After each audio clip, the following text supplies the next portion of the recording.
Lucas capítulo 1. Esta mañana con la ayuda del Señor vamos a estar viendo del versículo 5 hasta el 25. Lucas 1, del 5 al 25. Dice así la Escritura: Hubo en los días de Herodes, rey de Judea, un sacerdote llamado Zacarías, de la clase de Abías. Su mujer era de las hijas de Aarón y se llamaba Elisabet. Ambos eran justos delante de Dios y andaban irreprensibles en todos los mandamientos y ordenanzas del Señor. Pero no tenían hijo, porque Elisabet era estéril y ambos eran ya de edad avanzada. Aconteció que, ejerciendo Zacarías el sacerdocio delante de Dios según el orden de su clase, conforme a las costumbres del sacerdocio, le tocó en suerte ofrecer el incienso, entrando en el santuario del Señor. Y toda la multitud del pueblo estaba fuera orando a la hora del incienso. Se le apareció un ángel del Señor puesto en pie a la derecha del altar del incienso. Y se turbó Zacarías al verle, y le sobrecogió temor. Pero el ángel le dijo: Zacarías, no temas, porque tu oración ha sido oída, y tu mujer Elisabet te dará a luz un hijo, y llamarás su nombre Juan. Y tendrás gozo y alegría, y muchos se regocijarán de su nacimiento, porque será grande delante de Dios. No beberá vino ni sidra, y será lleno del Espíritu Santo, aún desde el vientre de su madre. Y hará que muchos de los hijos de Israel se conviertan al Señor, Dios de ellos, e irá delante de él con espíritu y poder de Elías, para hacer volver los corazones de los padres y los hijos a los hijos, de los rebeldes a la prudencia de los justos, para preparar al Señor un pueblo bien dispuesto. Dijo Zacarías al ángel: ¿En qué conoceré esto? Porque yo soy viejo y mi mujer es de edad avanzada. Respondiendo el ángel le dijo: Yo soy Gabriel, que estoy delante de Dios, y he sido enviado a hablarte y darte estas buenas nuevas. Y ahora quedarás mudo y no podrás hablar hasta el día en que esto se haga, por cuanto no creíste en mis palabras, las cuales se cumplirán a su tiempo. Y el pueblo estaba esperando a Zacarías y se extrañaba de que él se demorase en el santuario. Pero cuando salió no les podía hablar. Y comprendieron que había visto visión en el santuario. Él les hablaba por señas y permaneció mudo. Y cumplidos los días de su ministerio, se fue a su casa. Después de aquellos días concibió su mujer Elisabet. Se recluyó en casa por 5 meses, diciendo: Así ha hecho conmigo el Señor en los días en que se dignó quitar mi afrenta entre los hombres. Vamos a orar. Padre Celestial, nuevamente venimos pidiendo ayuda para poder alimentarnos y beneficiarnos de tu palabra. Pedimos la ayuda de tu Espíritu Santo, Señor, y pedimos que nos ayudes en este pasaje a ver la grandeza de este evento, el que había de anunciar la venida del Señor Jesús, que iba delante de Dios encarnado. Esto es muy grande y pedimos tu ayuda para poder captar lo que está pasando en este pasaje y para beneficio nuestro y nuestro crecimiento y edificación en la fe. Señor, pedimos que nos abras el entendimiento y que nos ayudes también. Danos gracia para poder ser llevados por tu palabra a Cristo. Si alguno esta mañana está escuchando y no te conoce aún como Salvador, pedimos, Dios, que tengas a bien por tu Espíritu despertarlo, darle vida, traerlo a la fe en Cristo. Y esto lo pedimos en el nombre de Jesús. Amén. Cuando pensamos en el tema de nacimientos milagrosos en la Escritura, hay diferentes ejemplos, ¿no? Helios se refirió en su oración hace unos momentos al nacimiento de Isaac, cuando Abraham y Sara, su mujer, estaban ya grandes, de edad avanzada. Las Escrituras no tienen miedo de la palabra viejos, pero nosotros preferimos decir grandes, ¿no? Curiosamente, Zacarías, cuando está hablando con el ángel, dice: Yo ya estoy viejo y mi mujer es de edad avanzada. No quería a lo mejor decir vieja a su mujer. Pero es algo milagroso que el Señor hizo en la vida de Abraham y de su esposa Sara. Tuvieron un bebé fuera del tiempo. Luego, en el caso de Juan el Bautista, su nacimiento fue extraño, fuera de lo normal, porque tanto su padre como su madre estaban muy grandes, de edad avanzada. Suponemos que Elizabeth ya había dejado esa costumbre de las mujeres de sus meses y ya estaba grande. Y aún así el Señor milagrosamente hizo concebir. Y claro, el nacimiento más milagroso de las Escrituras es la encarnación del Hijo de Dios, la segunda persona de la Trinidad que iba a ser anunciado por este bebé que se iba a llamar Juan el Bautista. Ahora, hay un contexto histórico aquí que deberíamos apreciar, yo creo, para poder entender todo lo que está pasando. Por ejemplo, ¿quién es Zacarías? ¿Qué es lo que está haciendo en el templo? Y esto de que le toca suerte para ministrar, pues ¿de qué trata? Para empezar, Zacarías era un hombre popular. Había un rey, también un profeta del mismo nombre en el Antiguo Testamento. Y la esposa de Zacarías se llama Elizabeth. Elizabeth también era el nombre de la esposa de Aarón. En el libro de Éxodo encontramos esto. Ahora, los dos se describen como justos delante de Dios. Es lo que leemos en el versículo 6. Ambos eran justos delante de Dios y andaban irreprensibles en todos los mandamientos y ordenanzas del Señor. Y esto es curioso. Hermanos, ¿cómo puede una persona ser justa delante de Dios? Pues para el cristiano la respuesta es fácil. Creemos en el Señor Jesucristo para la salvación. Confiamos en que Él ha hecho todo por nosotros. No tenemos que hacer ninguna obra ni pasar por una larga vida de religiosidad para ser declarados justos por el Señor, sino, como dice Romanos 5:1, justificados pues por la fe, ¿no? Tenemos paz para con Dios por medio de nuestro Señor Jesucristo. La justicia de Jesucristo es acreditada a nosotros ante Dios. Según a los Corintios también habla de esto, ¿no? Que no conoció pecado, Dios le hizo pecado por nosotros para que nosotros fuésemos hechos la justicia de Dios en Él. Cristo cargó nuestro pecado y nosotros somos revestidos de su justicia. En 1 Corintios 1:31, hablando del Señor Jesús, el cual nos ha sido hecho por Dios, ¿qué? Justificación, santificación, sabiduría, redención, para que, como está escrito, el que se gloría, gloriese en el Señor. Entendemos esto, que los creyentes, los que vienen a Cristo, son justificados, es decir, que son declarados justos, revestidos de la justicia del Señor Jesús, de modo que ante Dios ya no se miran como pecadores, inmundos, viles, sino están revestidos de la justicia del Señor Jesucristo. Pero ¿qué de aquellos que vivían antes de la venida del Señor Jesús?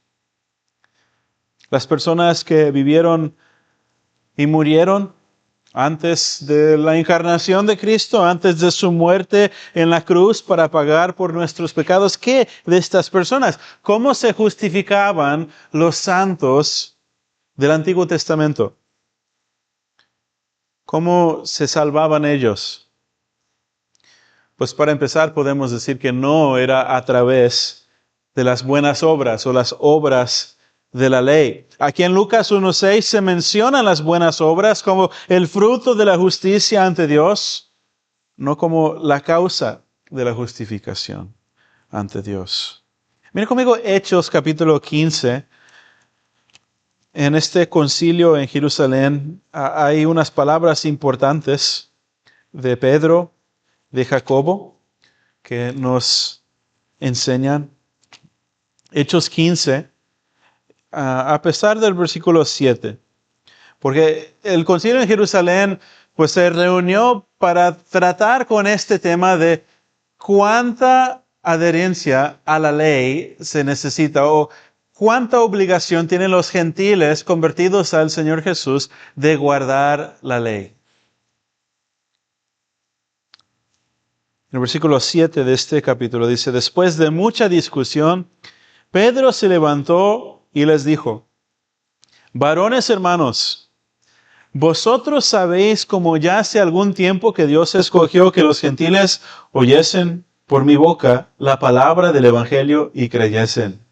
Y Dios que conoce los corazones y les dio testimonio, dándoles el Espíritu Santo lo mismo que a nosotros, y ninguna diferencia hizo entre nosotros y ellos, purificando por la fe sus corazones. Ahora pues, ¿por qué tentáis a Dios poniendo sobre la cerviz de los discípulos un yugo que ni nuestros padres ni nosotros hemos podido llevar? Antes creemos que por la gracia del Señor Jesús seremos salvos de igual modo que ellos.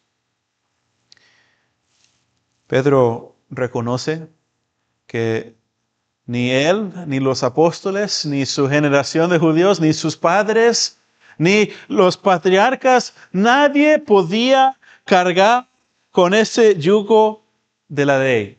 Nadie podía, Dios en el primer siglo, ni nadie en el mundo puede cargar con la ley de Dios como para obedecerla a fin de perfeccionarse y salvarse.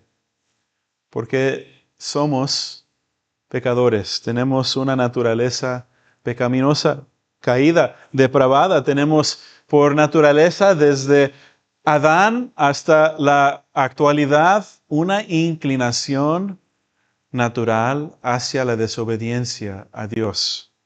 Es el pecado original que nos lleva al pecado actual.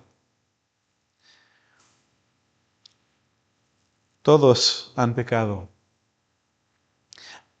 Además, la ley nunca fue dada para que a través de nuestra obediencia a ella alcanzáramos la salvación, sino la ley fue dada para, como dice el apóstol Pablo en Gálatas capítulo 3, la ley ha sido nuestro ayo para llevarnos a Cristo. La ley nos lleva al Señor Jesús, hablando de Él a través de sus diferentes tipos y profecías y promesas, a través también de sus ordenanzas e instituciones como el sacerdocio que hemos visto mucho en los últimos domingos, pero también a través de sus estándares morales que ninguno de nosotros hemos alcanzado.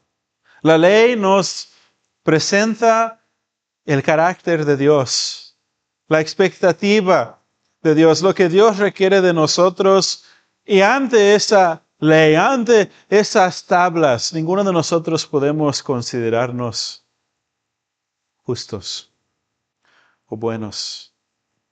La ley no nos salva, sino condena.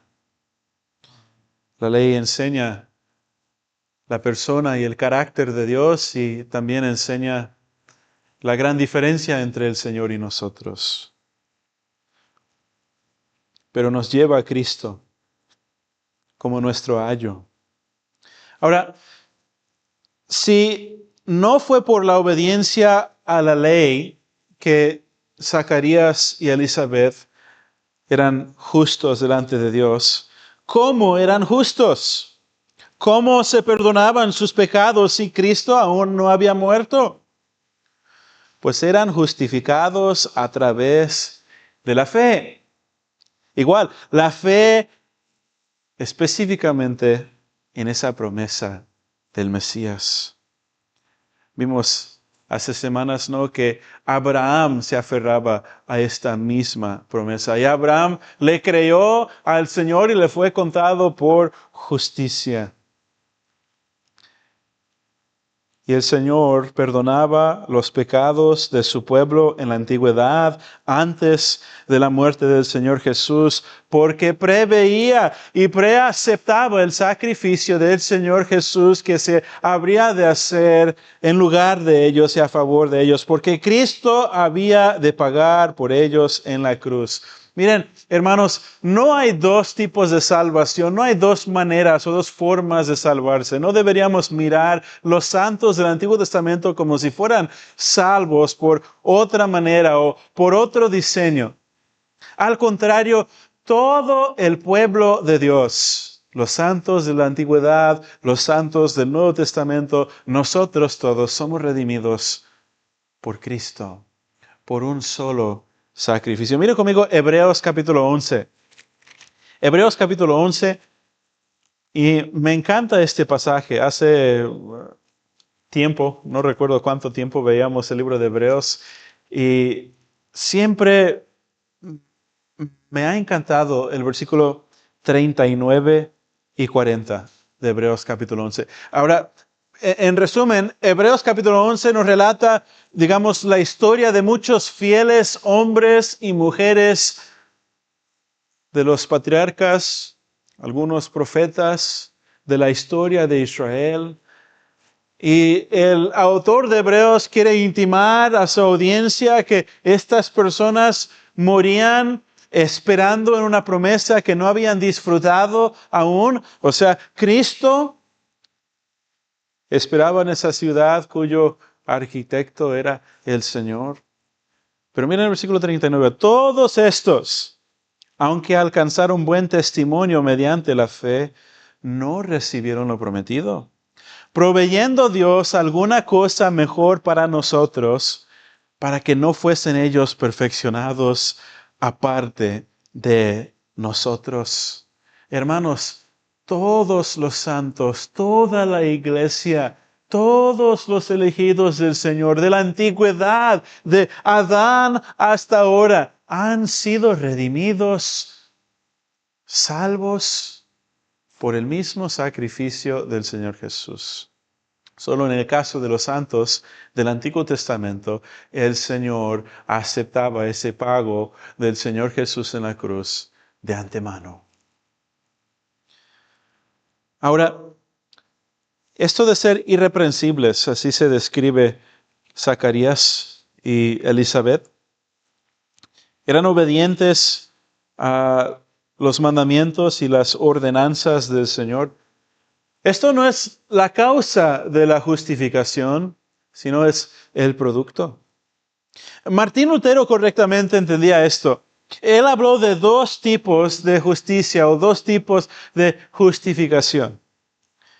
Primero, él hablaba de la justicia coram Deo, la justicia ante Dios. Es esa justicia con la cual nosotros somos revestidos ante el Señor, la justicia del Señor Jesús que se acredita a la cuenta de aquellos que vienen a Cristo en arrepentimiento y fe. Y ante Dios somos limpios y justos, y Dios no nos trata como rebeldes, no nos trata como enemigos, sino Él nos mira como justos.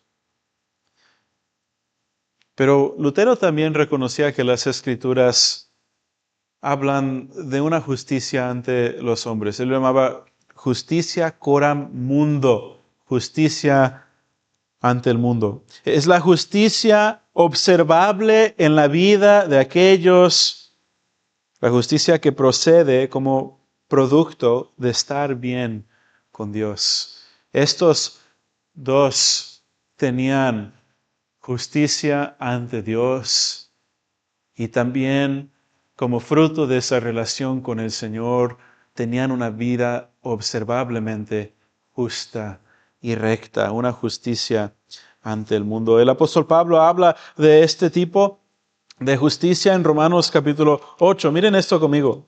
Romanos 8, el versículo 1 empieza así: Ahora pues ninguna condenación hay para los que están en Cristo Jesús, los que no andan conforme a la carne, sino conforme al Espíritu. Porque la ley del Espíritu de vida en Cristo me ha librado de la ley del pecado y de la muerte. Porque lo que era imposible para la ley, por cuanto era débil por la carne, Dios, enviando a su Hijo en semejanza de carne de pecado, y a causa del pecado, condenó al pecado en la carne, para que la justicia de la ley se cumpliese en nosotros, que no andamos conforme a la carne, sino conforme al Espíritu. El punto del apóstol Pablo es esto: que siendo justificados por fe en Cristo, siendo salvos de la condenación, la justicia de la ley, de su esencia, se debería cumplir en los cristianos. Es decir, que los cristianos que de verdad están bien, no los que han venido al Señor para salvación, han sido reconciliados con Dios, justificados a través de la fe en el Señor Jesús. Ellos no van a andar conforme a esa vieja naturaleza adánica, sino conforme al Espíritu.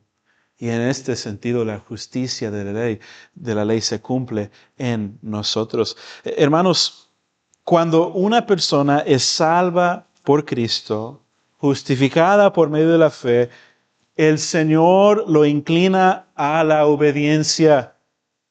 La salvación de Cristo de verdad produce verdaderos cambios en la vida de una persona. De tal manera que vive diferente.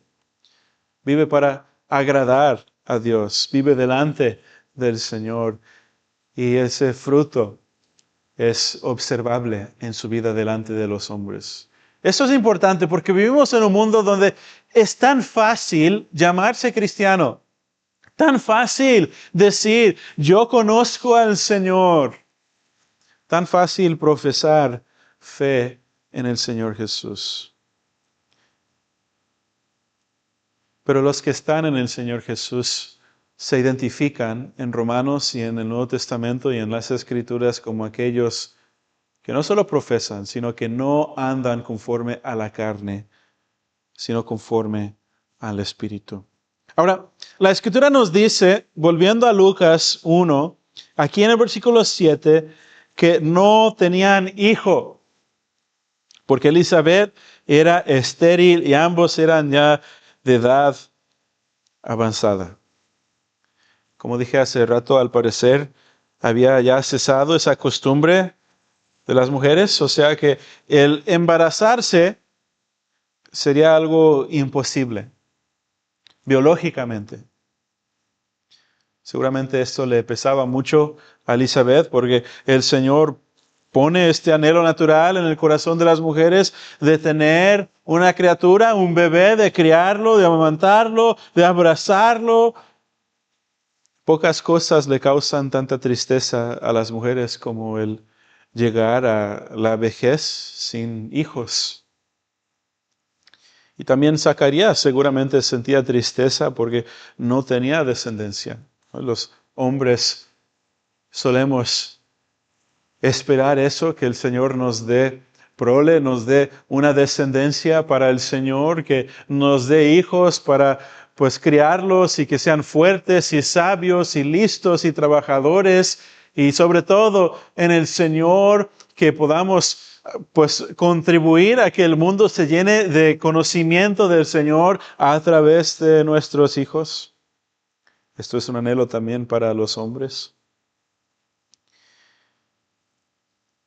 Y aún en medio de todo esto, estos dos sin hijo, con esta aparente tristeza, porque por lo que leemos las palabras de Gabriel, habían pedido de continuo esto, que el Señor les concediera ese privilegio de tener un niño. Pero en medio de todo esto, eran fieles al Señor. Y lo que vemos en este pasaje nos recuerda también de la situación de Sara y Abraham, ¿no? Ya muy grandes, sin hijo, pero como veremos, el Señor puede hacer que la mujer estéril y muy grande conciba. Puede hacer que nazca un bebé aún fuera de tiempo, así como puede hacer que uno nazca de nuevo también por el poder del Espíritu de Dios.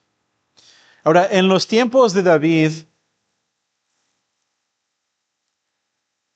se veía una gran multitud de sacerdotes. Y esto es relevante a lo que quiero exponer respecto a este Zacarías. Miren conmigo nuevamente Lucas, versículo 5 dice, hubo en los días de Herodes, rey de Judea, un sacerdote llamado Zacarías, de la clase de Abías. Ahora, un poco de contexto histórico a lo mejor nos va a ayudar a entender esto un poco más, ¿no? En primer lugar, es la época en la que reinaba Herodes. Este era Herodes el Grande, se llamaba. Él es el Herodes que reedificó el templo, que amplió el templo y pues lo hizo muy elegante, muy hermoso. Hay pues relatos históricos de historiadores del primer siglo que hablan de la gran hermosura de este lugar. Pero también era un hombre muy malo y tuvo 5 hijos muy malos también. Él mismo mató a 2 de sus propios hijos y después, muriendo Herodes el Grande, se dividió el reino de Judea en 3 partes diferentes y por eso encontramos en la Biblia referencia a Herodes tetrarca, ¿no? Monarca es una persona gobernando, reinando. Tetrarca, pues son 3 personas, ¿no? Bueno, estaba Herodes Antipas, Herodes Felipe y también Herodes Arquelao, sus hijos. Y pues entre ellos mismos tenían sus propios problemas, pero por ahora vemos que esto pasó en la época del reinado de Herodes el Grande. Y este es el Herodes que mandó a matar después a los niños buscando destruir al Señor Jesús.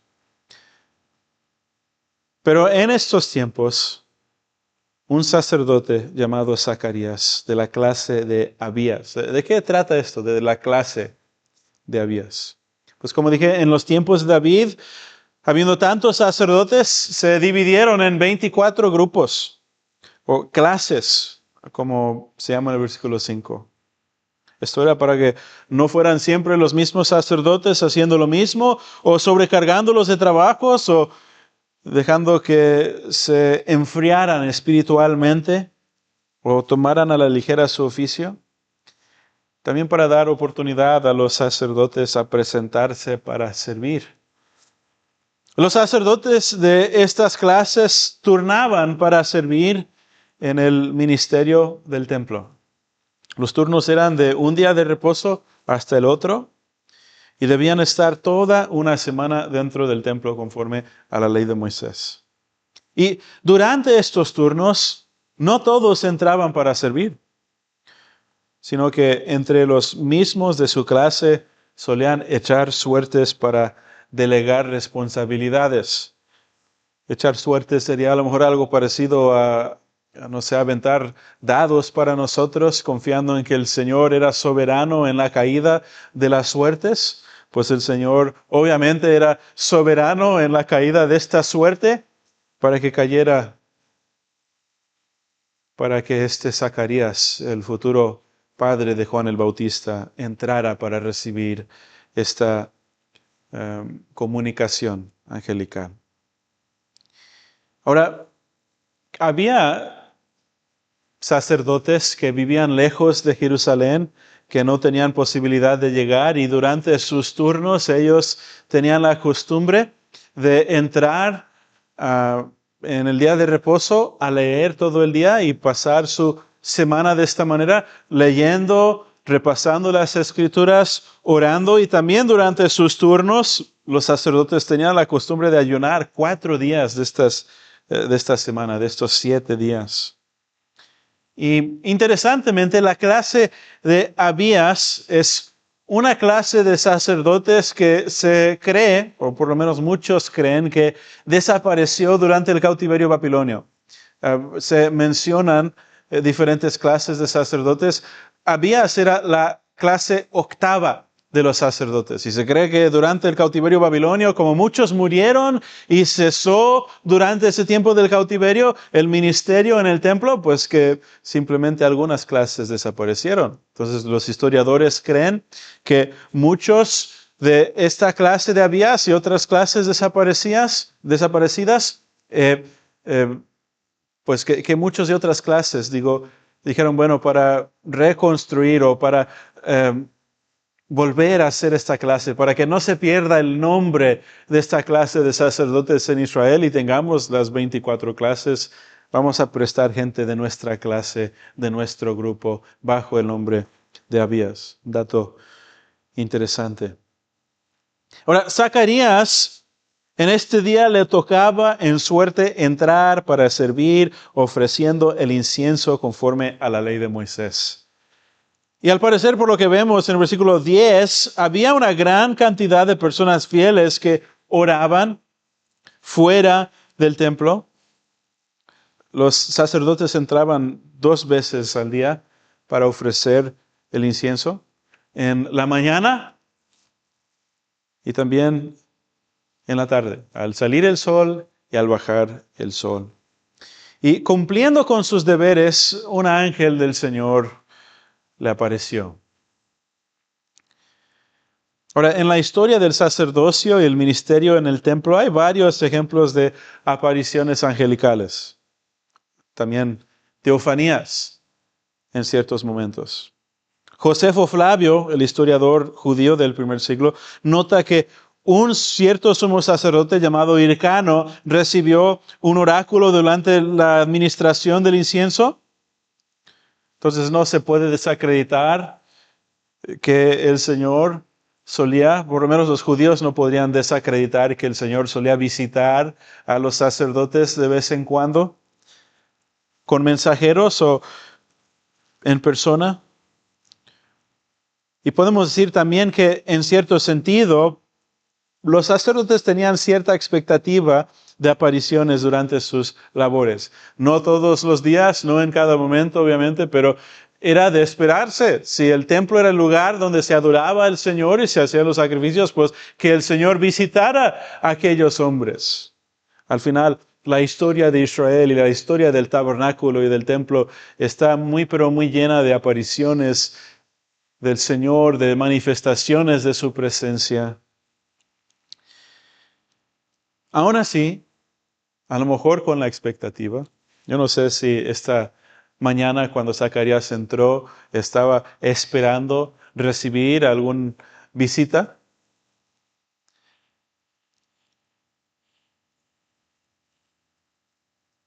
pero esperes o no, sea donde sea o en el momento que sea, una aparición angelical provocaría una gran turbación, ¿no es así?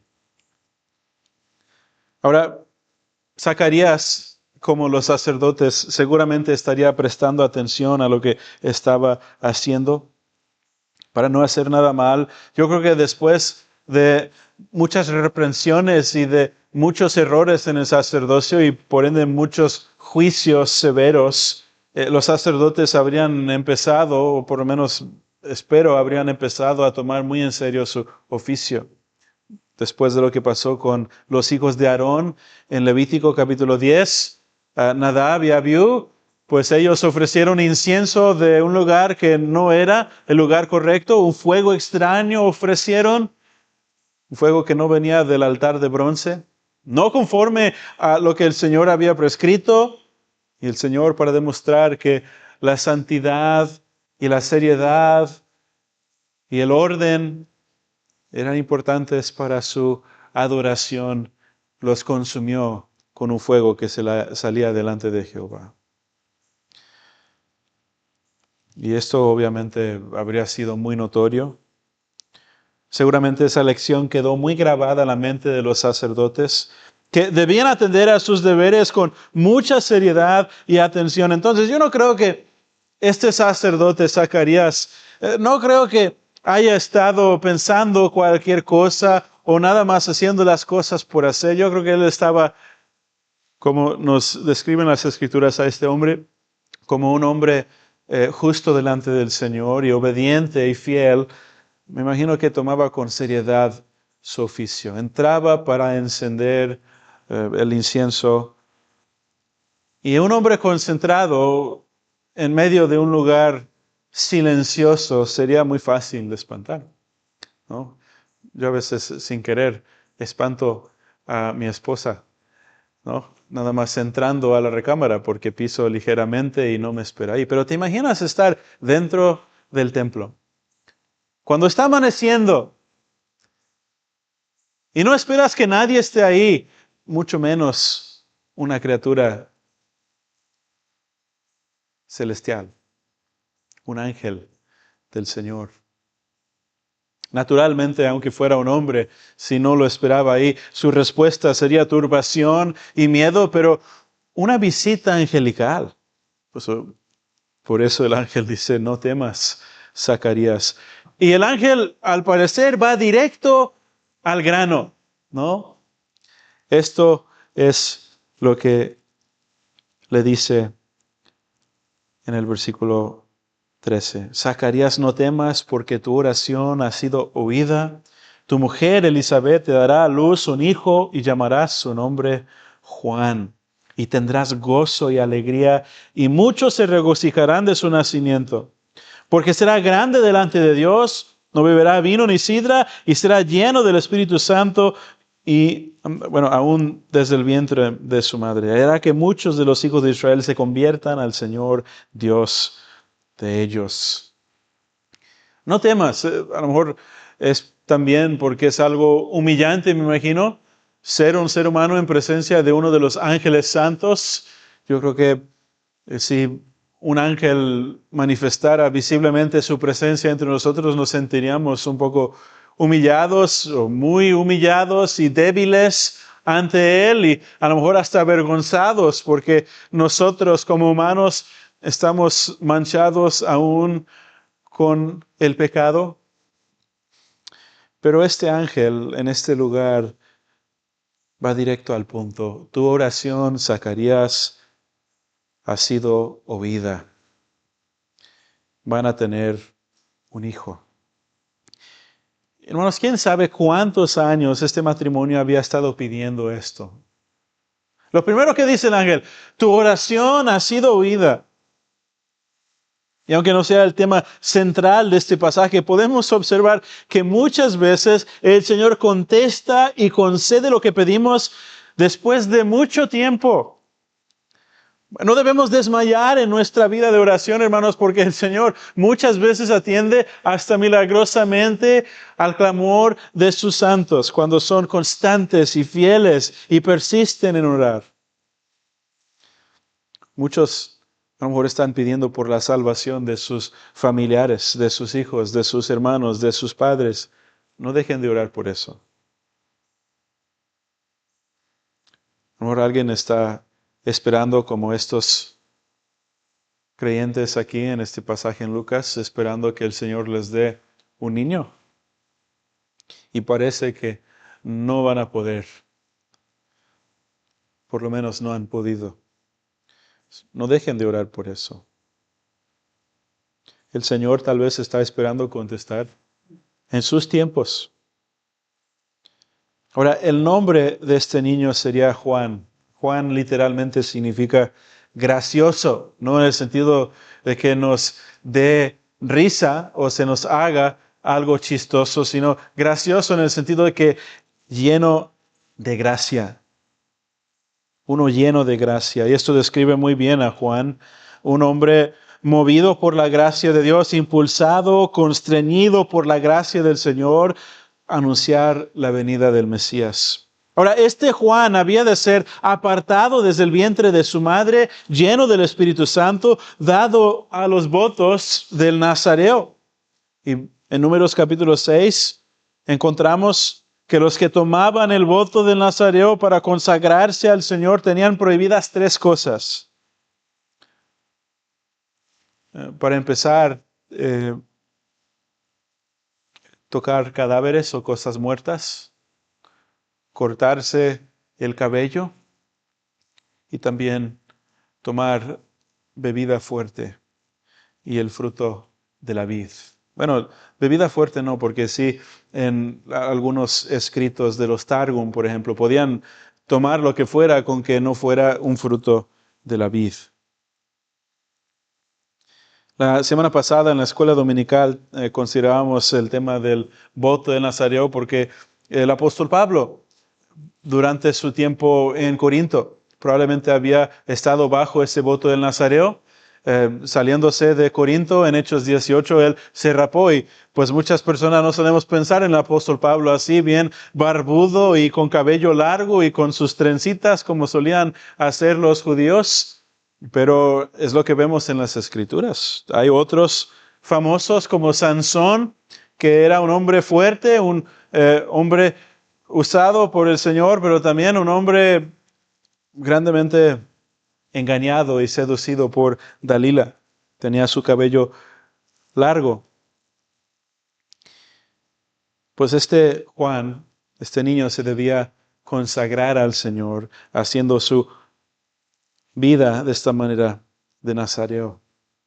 Ahora, miren lo que se revela acerca de este hijo que habría de nacer a partir del versículo 15, otra vez. Será grande delante de Dios. En Lucas 7:28, el Señor Jesús nos enseña que no había ningún profeta tan grande como Juan el Bautista, nacido de mujeres. También leemos esto, aparte de ser grande delante del Señor, en el versículo 15, sus votos de Nazareo: no bebería vino ni sidra, y será lleno del Espíritu Santo, aún desde el vientre de su madre. Hará que muchos de los hijos de Israel se conviertan al Señor Dios de ellos.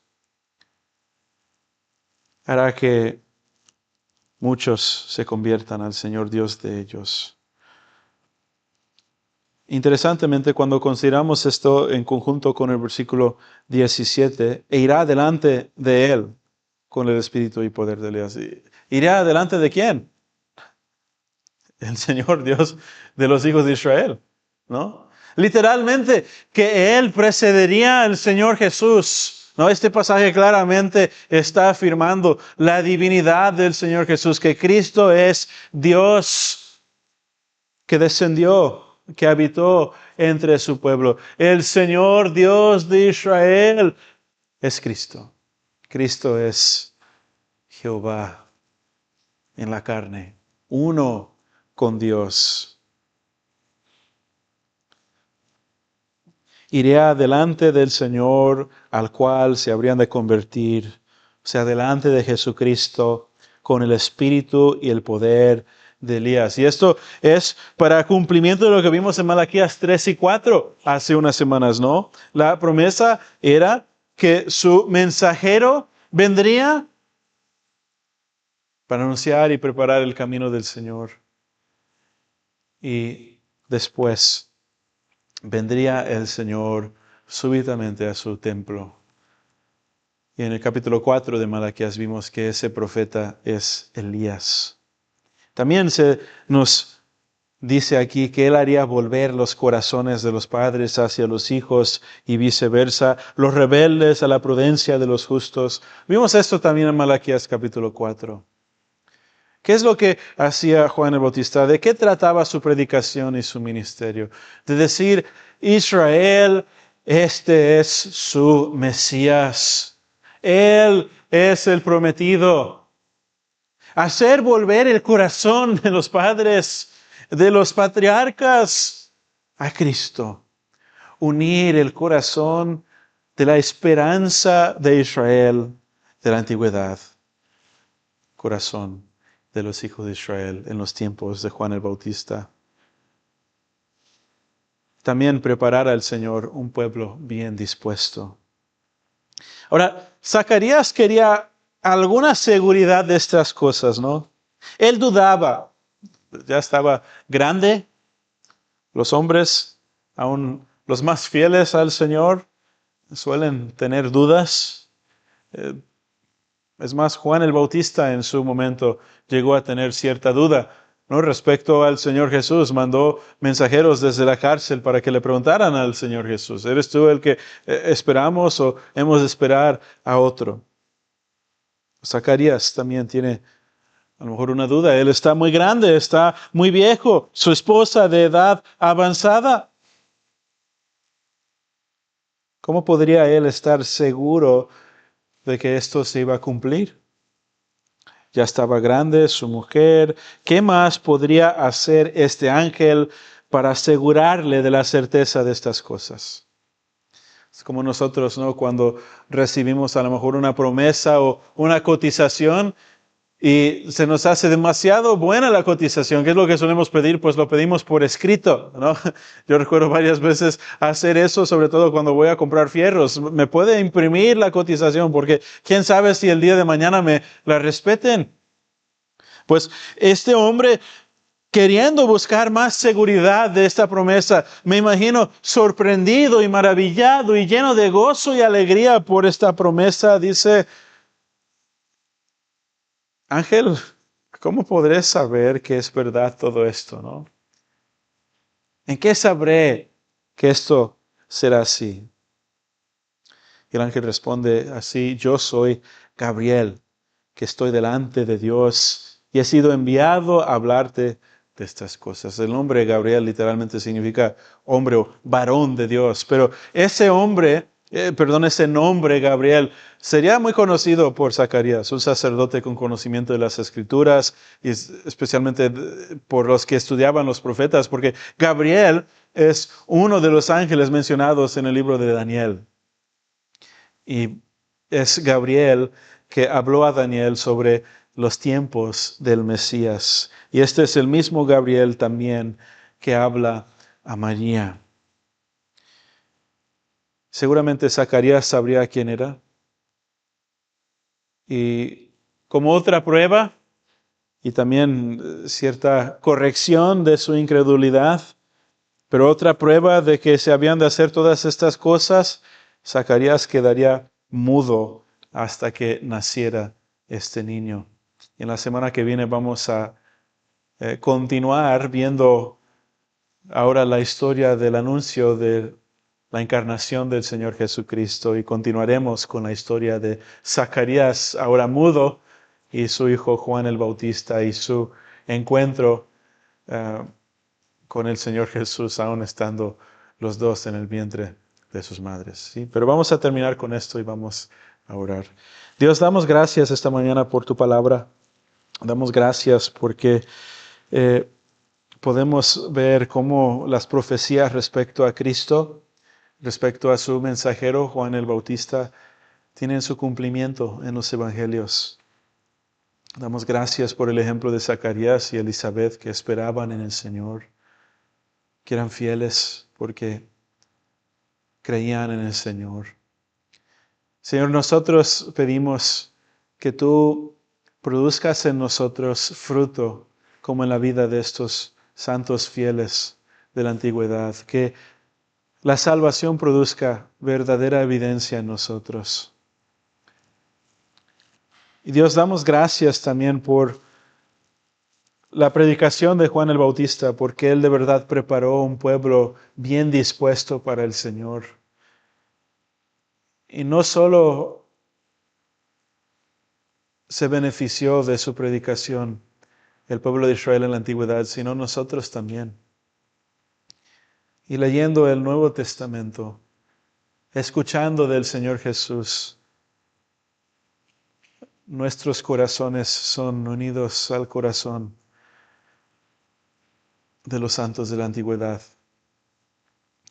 El Cristo esperado para ellos es el Cristo amado, conocido con más claridad por nosotros. Y gracias damos por la salvación del Señor Jesús. Pedimos, oh Señor, que así como muchos se convirtieron al Señor Dios por la predicación de Juan el Bautista, que tengas a bien convertir a muchos al Señor Jesús, que vengan a Él para la salvación de sus almas, el perdón de sus pecados a través de la predicación del Evangelio. Que tu Espíritu Santo bendiga su palabra. Y pedimos, Señor, que seas con nosotros este día. Damos gracias por Cristo y gracias por estos eventos que podemos apreciar en las Escrituras antes de su encarnación. Pedimos todo esto en el nombre de Jesús. Amén. Amén. Amén. Bueno, hermanos, vamos a terminar con eso. Vamos a ponernos de pie y vamos a buscar este salmo.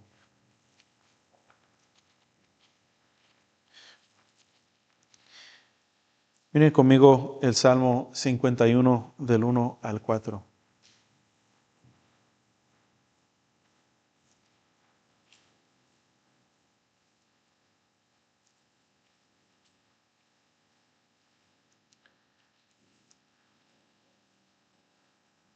Oh Dios de mí, ten piedad, conforme a tu bondad. Mi